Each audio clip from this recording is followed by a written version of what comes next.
ही हत्येची घटना एका पॉश परिसरातील फ्लॅटमध्ये दिवसाढवळ्या घडली होती. असा कोणीही प्रत्यक्षदर्शी नव्हता ज्याने त्या दिवशी श्वेताच्या घरी कोणाला येता जाता पाहिलं असेल. श्रेयम रोहित आणि श्वेताच्या लग्नाच्या 7 वर्षानंतर झाला होता. जंगलात त्या मुलाचा मृतदेह सापडला. अखेर 2 वर्षाच्या मुलाशी कोणाचं काय वैर असू शकतं?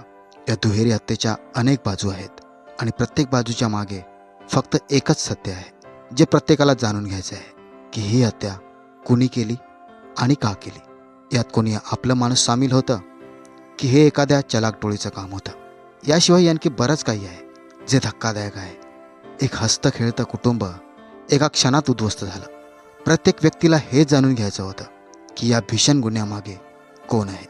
7 जानेवारी 2020 रोजी जेव्हा श्वेताने बेल वाजल्यावर दार उघडलं तेव्हा समोर उभ्या असलेल्या व्यक्तीला ती चांगली ओळखत होती. श्वेताने त्याला बसवलं, त्याची विचारपूस केली आणि त्याच्यासाठी चहा बनवून आणला. श्वेताला कल्पनाही नव्हती की ज्या व्यक्तीला तिने आपलं समजून घरात बसवलं होतं तो खरा शैतान होता आणि आज तो दुसऱ्याच विचाराने आला होता. चहा प्यायल्यानंतर त्याने संधी साधून स्वयंपाकघरातील आलं कुटण्याच्या मुसळीने तिच्या डोक्यावर वार करायला सुरुवात केली. श्वेता ओरडत होती पण तिला ऐकणारं कोणीही नव्हतं, कारण घरात त्यावेळी श्वेतासोबत तिचा 21 महिन्यांचा मुलगा श्रेयम होता जो आतल्या खोलीत झोपलेला होता. हा हल्ला इतका अचानक झाला होता की श्वेताला स्वतःला वाचवायला संधीही मिळाली नाही. संध्याकाळी जेव्हा कामवाली घरात आली तेव्हा श्वेताचा रक्ताने माखलेला मृतदेह पाहून ती घाबरून गेली. माहिती मिळाल्यावर जेव्हा पोलीस त्या अपार्टमेंटमध्ये पोहोचले तेव्हा सगळीकडे रक्ताचे डाग होते आणि आतल्या खोलीत श्वेताचा मृतदेह पडला होता. मृतदेहाची स्थिती पाहून हे स्पष्ट झालं होतं की श्वेताच्या डोक्यावर आणि जबड्यावर एखाद्या जड वस्तूने वार केला गेला होता. पोलिसांनी पाहिलं की श्वेताचा मोबाईल फोन गायब होता पण बाकी सगळं सामान जागेवर होतं. त्यामुळे या गुन्ह्याचं कारण लूटमार वाटत नव्हतं. पण जर काही गायब होतं तर तो श्वेताचा मुलगा श्रेयम होता. संपूर्ण फ्लॅटची तपासणी करूनही श्रेयम कुठेच सापडला नाही. पण मुलाच्या पलंगावर आणि खेळण्यांवर रक्ताचे डाग पाहून पोलिसांना काहीतरी अनुचित घडल्याची शंका आली. श्वेता आणि रोहितचं लग्न 2011 मध्ये झालं होतं. श्वेता कानपूरची होती आणि रोहित दिल्लीचा होता. रोहित तिवारी पेशाने केमिकल इंजिनियर होता आणि IOCL मध्ये अधिकारी म्हणून कार्यरत होता. त्यामुळे बदली झाल्यामुळे या घटनेच्या 1.5-2 वर्षांपूर्वीच ते लोक जयपूरमध्ये स्थलांतरित झाले होते. त्यांना एक मुलगा होता श्रेयम, जो लग्नाच्या 7 वर्षानंतर खूप नवस वगैरे बोलून झाला होता. श्रेयम आल्यापासून घरात आनंदाचे वातावरण होतं. श्वेताला जणू एक नवीन जीवन मिळालं होतं. पण कुणाला कल्पना होती की या हसऱ्या खेळत्या कुटुंबाला कुणाची तरी नजर लागेल. 7 जानेवारी 2020 रोजी संध्याकाळी 5:30 वाजता रोहित त्यावेळी त्याच्या ऑफिसमध्ये होता जेव्हा त्याच्या शेजाऱ्याचा अजयचा त्याला फोन आला. रोहित धावत घरी आला. त्याच्या फ्लॅट बाहेर गर्दी जमली होती. पोलीस दल, डॉग स्क्वॉड आणि मीडियावालेही येऊ लागले होते. रोहित सकाळी त्याच्या घरातून निघाला होता पण जेव्हा तो परतला तेव्हा घर आता क्राईम सीन बनलं होतं. त्याच्या पत्नीची हत्या झाली होती आणि 21 महिन्यांचा मुलगा बेपत्ता होता. 2 तासानंतर संध्याकाळी 7:30 वाजता रोहितला एक मेसेज येतो, जर तुला तुझ्या मुलाला जिवंत पाहायचं असेल तर 30 लाख रुपयांची व्यवस्था कर. श्रेयमचं अपहरण झालं होतं आणि खंडणी म्हणून 30 लाख रुपयांची मागणी करण्यात आली होती. आश्चर्य म्हणजे हा मेसेज श्वेताच्या मोबाईलवरून पाठवला गेला होता. रोहितने लगेच पोलिसांना याची माहिती दिली आणि श्वेताचा भाऊ शुभमलाही हा मेसेज पाठवून माहिती दिली. संपूर्ण कुटुंबात खळबळ माजली होती. श्वेताचे नातेवाईक कानपूरहून जयपूरसाठी निघाले. रोहितने सर्वात आधी श्वेताच्या खुनाची आणि श्रेयमच्या अपहरणाची FIR नोंदवली. पोलिसांनी तपास सुरू केला. ज्या नंबरवरून खंडणीचा मेसेज आला होता तो सर्व्हिलन्सवर ठेवला गेला. हा गुन्हा एका पॉश सोसायटीच्या अपार्टमेंटमध्ये घडला होता. आश्चर्यकारक बाब ही होती की एवढ्या मोठ्या सोसायटीत फक्त काही ठिकाणी CCTV कॅमेरे लावले होते आणि त्यापैकी काहीच सुरू होते. मुख्य गेटवरही येण्या जाण्याचं खास रेकॉर्ड ठेवण्याची व्यवस्था नव्हती. त्यामुळे पोलिसांसाठी ही केस सोडवणं एक मोठं आव्हान होतं, कारण ना कोणताही पुरावा होता ना कोणी प्रत्यक्षदर्शी ज्याने त्यावेळी श्वेताच्या घरी कोणाला येता जाता पाहिलं असेल. पण म्हणतात ना की जेव्हा सगळे दरवाजे बंद होतात तेव्हा कुठेतरी दुसरा दरवाजा उघडलेला असतो आणि तेच या केसमध्ये घडलं. जरी इमारतीत सगळीकडे CCTV कॅमेरे नव्हते पण श्वेताच्या शेजाऱ्याने त्याचा वैयक्तिक CCTV लावला होता ज्यावर पोलिसांची नजर पडली. त्या कॅमेऱ्याचा अँगल श्वेताच्या मुख्य दरवाजाला कव्हर करत होता. चला जाणून घेऊया पोलिसांना हे फुटेज कसं मिळालं. पोलिसांनी जेव्हा त्या शेजाऱ्याला फोन केला तेव्हा कळलं की त्याचं कुटुंब बाहेर फिरायला गेलं आहे आणि फ्लॅटमध्ये कोणीही नाही. पोलिसांनी त्यांना संपूर्ण केस सांगितली आणि समजावलं की हे CCTV फुटेज त्यांच्यासाठी किती महत्त्वाचं आहे. त्यांच्या शेजाऱ्याने एका जबाबदार नागरिकाप्रमाणे पोलिसांना पूर्ण सहकार्य केलं. पोलिसांनी त्यांच्या परवानगीने मागील बाल्कनीतून उडी मारून त्यांच्या फ्लॅटमध्ये प्रवेश केला. मग पोलिसांनी 7 जानेवारीचं फुटेज तपासण्यास सुरुवात केली. तेव्हा त्या दिवशी दुपारी हे दिसलं की एक माणूस आपला चेहरा कपड्याने झाकून, थंडी असल्यामुळे डोक्यावरची लोकरीची टोपी घालून आणि हातात एका मुलाला चादरीत गुंडाळून घरातून बाहेर जात आहे. पोलिसांना खात्री झाली की याच व्यक्तीने श्वेताची हत्या करून श्रेयमचं अपहरण केलं आहे. श्रेयमला सुखरूप शोधून काढणं ही पहिली प्राथमिकता होती. त्यामुळे पोलिसांनी पूर्ण ऊर्जेने तपासाच्या सगळ्या पद्धती वापरल्या, सर्व संसाधनं वापरली आणि फॉरेन्सिकपासून ते साध्या वेशातल्या पोलिसांपर्यंत वेगवेगळ्या पोलीस ठाण्यांमधून जवळपास 150 ते 200 पोलिसांचं एक मोठं दल घरोघरी जाऊन तपासणी करू लागला. गेल्या 1.5-2 वर्षात श्वेता आणि रोहितचं कुणाकुणाकडे येणं जाणं होतं त्यांची यादी बनवून चौकशी सुरू झाली. अशा केसेसमध्ये हे तर स्वाभाविकच आहे की पहिला संशय पतीवरच जातो. म्हणून या केसमध्ये पोलिसांचा पहिला संशय रोहितवर गेला. दुसरीकडे श्वेताचं कुटुंबीय कानपूरहून जयपूरला पोहोचले होते. पोलिसांनी जेव्हा त्यांच्याकडून श्वेताच्या वैवाहिक जीवनाबद्दल विचारपूस केली तेव्हा त्यांनी जे काही खुलासे केले ते ऐकून पोलिसही थक्क झाले. श्वेता आणि रोहितचं वैवाहिक जीवन खूप तणावपूर्ण होतं. खरं तर लग्नाच्या पहिल्या दिवसापासूनच त्यांच्यात भांडणं सुरू झाली होती. इतकंच नाही तर लग्नाच्या अगोदरही लग्न कुठे करायचं यावरून वाद झाला होता. श्वेताच्या कुटुंबाला लग्न कानपूरमध्ये व्हावं असं वाटत होतं, पण मुलाकडच्यांना म्हणजेच रोहितच्या कुटुंबाला कानपूरमध्ये एकही कार्यक्रम करायचा नव्हता. म्हणून अखेर हे ठरलं की लग्न गाझियाबादला होईल. लग्नानंतर श्वेता आणि रोहितमध्ये भांडणं होतच होती. इतकंच नाही तर रोहितने अनेकदा श्वेतावर हातही उचलला होता. श्वेताच्या वडिलांनी सांगितलं की हत्येच्या 2 दिवस आधी म्हणजेच 5 जानेवारीला रोहितने त्यांना फोन करून त्यांच्या मुलीला घेऊन जायला सांगितलं होतं. त्यांनी असाही दावा केला की रोहित त्याच्या सासरच्या लोकांच्या मालमत्तेवर हक्क गाजवू इच्छित होता. याच कारणांमुळे ते रोहितला त्यांच्या मुलीचा मारेकरी मानत होते. पोलिसांच्या नजरेत रोहित आता एक प्रमुख संशयित बनला होता. पण पोलिसांपुढे सर्वात मोठा प्रश्न हा होता की एका पित्याचं त्याच्या 21 महिन्यांच्या मुलाशी काय वैर असू शकतं. पोलिसांसाठी सर्वात मोठं आव्हान श्रेयमला शोधण्याचं होतं. त्यासाठी पोलीस त्या नंबरचा शोध घेत होते. पण अपहरणकर्ता वारंवार आपलं ठिकाण बदलत होता. रोहितने पोलिसांना सांगितलं की तो खंडणीची रक्कम द्यायला तयार आहे, फक्त त्याला त्याचा मुलगा सुखरूप परत हवा आहे. ही केस आता खूपच गुंतागुंतीची होत होती. जिथे श्वेताचे आईवडील यामागे रोहितचा हात असल्याचं मानत होते तिथे रोहित पोलिसांना तपासात पूर्ण सहकार्य करत होता. सध्या पोलिसांच्या तपासात अनेक पैलूंवर प्रश्नचिन्ह उभे राहत होते आणि त्यापैकी एक प्रश्न हाही होता की अखेर श्वेताच्या हत्येनंतरही सासू सासरे जयपूरला का पोचले नाही. 8 जानेवारी 2020 रोजी पोलिसांना ज्या गोष्टीची भीती होती ती खरी ठरली. दुसऱ्या दिवशी दुपारी 12:30च्या सुमारास श्रेयमचा मृतदेह चादरीत गुंडाळलेला अपार्टमेंटच्या मागील झुडपांमध्ये सापडला. मृतदेहाची अवस्था सांगत होती की श्रेयमची श्वेताप्रमाणेच क्रूरतेने हत्या करण्यात आली होती. रोहित जेव्हा पोलिसांसोबत घटनास्थळी पोहोचला तेव्हा आपल्या मुलाचा मृतदेह पाहून तो धक्क्याने तिथे जमिनीवर कोसळला. पोलिसांपुढे आता सर्वात मोठा प्रश्न होता की ज्या श्रेयमला घेऊन 30 लाखांची खंडणी मागितली जात होती तर मग त्याची हत्या का केली गेली.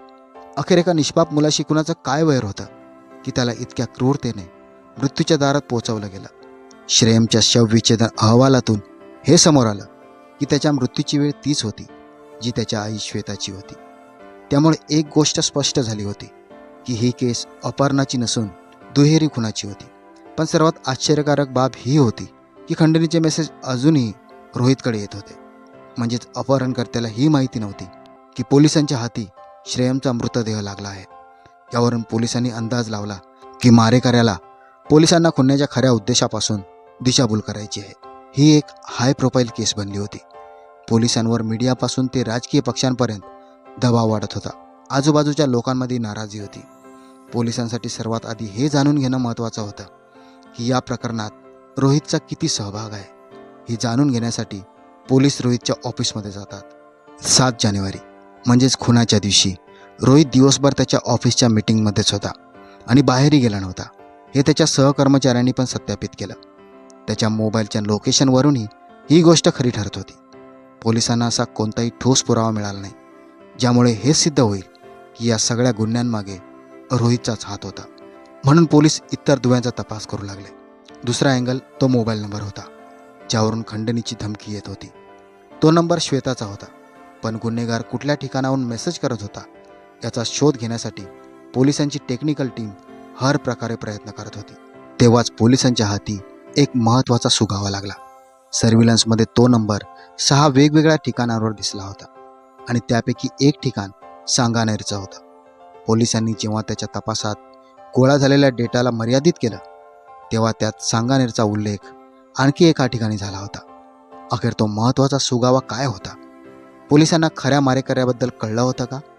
आणि सांगानेरचा या दुहेरी खुनाशी काय संबंध होता? पोलिसांचं पथक वेळ न घालवता सांगानेरच्या त्या ठिकाणासाठी रवाना झाला. ठिकाणाचा शोध घेता घेता पोलीस सांगानेरच्या एका घरासमोर पोहोचले. त्या घराच्या दरवाजाबाहेर पोलिसांना ते बूट ठेवलेले दिसले जे CCTVमध्ये दिसलेल्या व्यक्तीने घातले होते. त्यामुळे हे नक्की झालं होतं की ते अगदी योग्य ठिकाणी आले आहेत. या घरातून पोलिसांनी सौरभ चौधरी नावाच्या व्यक्तीला ताब्यात घेतलं. तो सौरभ चौधरी जो रोहित तिवारीचा मित्र हरी सिंगचा मेहुणा होता. पोलिसांनी संशयाच्या आधारावर सौरभला ताब्यात घेतलं आणि त्याची चौकशी सुरू केली. श्वेता आणि श्रेयमचा मारेकरी पकडला गेल्याची बातमी पसरली होती. याच दरम्यान पोलिसांनी सौरभची रोहितची भेट घडवून आणली. अशावेळी रोहित त्याला आपली पत्नी आणि मुलाच्या हत्येसाठी जबाबदार मानत त्याला कठोर शिक्षा देण्याची मागणी करू लागला. आता खरा खेळ सुरू होतो.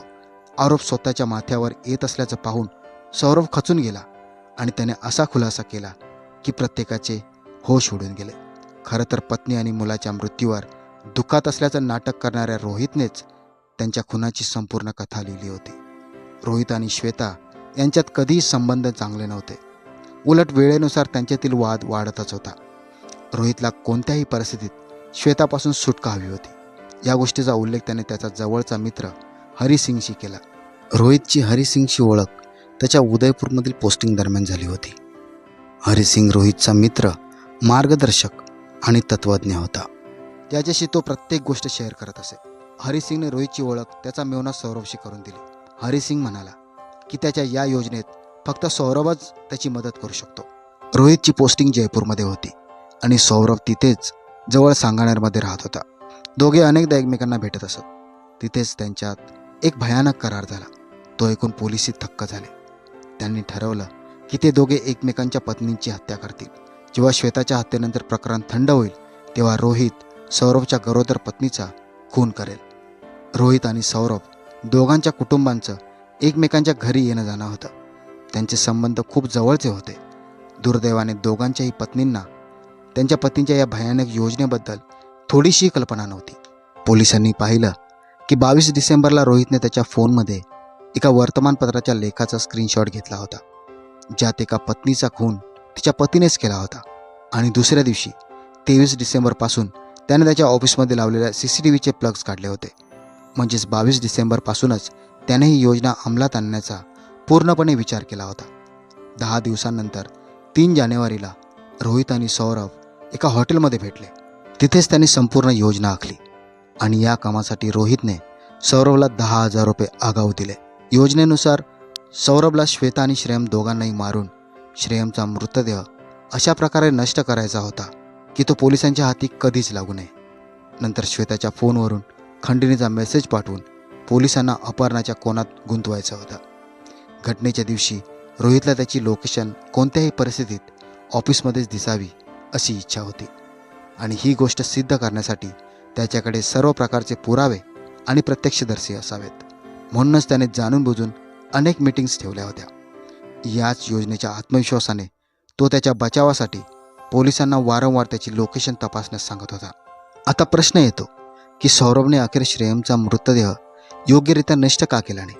अनेकदा मारेकरी ज्या परिस्थितीचा विचार करून योजना आखतो, जेव्हा तो त्यांना प्रत्यक्षात आणतो तेव्हा त्यावेळची परिस्थिती त्याच्या नियोजनापेक्षा वेगळी होते आणि तेच सौरभसोबतही झालं. सौरभ जेव्हा श्रेयमचा मृतदेह पुरण्यासाठी बाहेर निघाला तेव्हा त्याला भीती वाटली की त्याला कोणी पाहिलं तर. या कारणामुळे त्याने मृतदेह अपार्टमेंटच्या मागील झुडपांमध्ये फेकून दिला आणि विचार केला की तो रात्रीच्या अंधारात येईल आणि मृतदेह पुरून टाकेल. पण असं होऊ शकलं नाही, कारण त्याआधीच पोलीस दल सर्व ठिकाणी पोचून तपासणी करत होतं. पण या केसचा सर्वात महत्त्वाचा प्रश्न हा होता की अखेर असं कोणतं कारण होतं ज्यामुळे एका पित्याने आपल्या 21 महिन्यांच्या मुलालाही मारून टाकवलं. पोलिसांनी जेव्हा हा प्रश्न रोहितला विचारला तेव्हा त्याने सांगितलं की त्याला त्याच्या आयुष्याचा इतिहास पूर्णपणे मिटवून एक नवीन सुरुवात करायची होती आणि जर त्याने त्याच्या मुलाला मारलं नसतं तर तो एक नवीन सुरुवात करू शकला नसता. कारण त्याला वाटत होतं की कोणत्याही मुलासोबत कोणतीही मुलगी संसार करायला तयार होणार नाही. या केसचा घटनाक्रम जितका धक्कादायक होता त्याहून अधिक आश्चर्यकारक त्याचं कारण होतं. या प्रकरणात जयपूर पोलिसांची जितकी प्रशंसा केली जाईल ती कमीच आहे. कारण पोलिसांनी मारेकऱ्यांना पकडण्यासाठी आटोकाट प्रयत्न केले होते. 3 दिवस पोलीस अधिकारी घरी गेले नव्हते आणि ही केस फक्त 50 तासांत सोडवली गेली होती. शेवटी काय, गुन्हेगारी कधीच परवडत नाही. जरी गुन्हेगारीमुळे तात्पुरता फायदा होत असला तरी त्याचे नकारात्मक परिणाम नेहमीच फायद्यांपेक्षा जास्त असतात आणि शेवटी गुन्हेगाराला त्याचा तोटाच होतो. जर तुम्हाला हा व्हिडिओ आवडला असेल तर व्हिडिओला लाईक करा आणि आपल्या दोस्तांसोबत नक्की शेअर करा आणि चॅनललाही नक्की सबस्क्राईब करा. चला तर मग पुन्हा भेटूया एका नवीन व्हिडिओमध्ये. तोपर्यंत नमस्कार.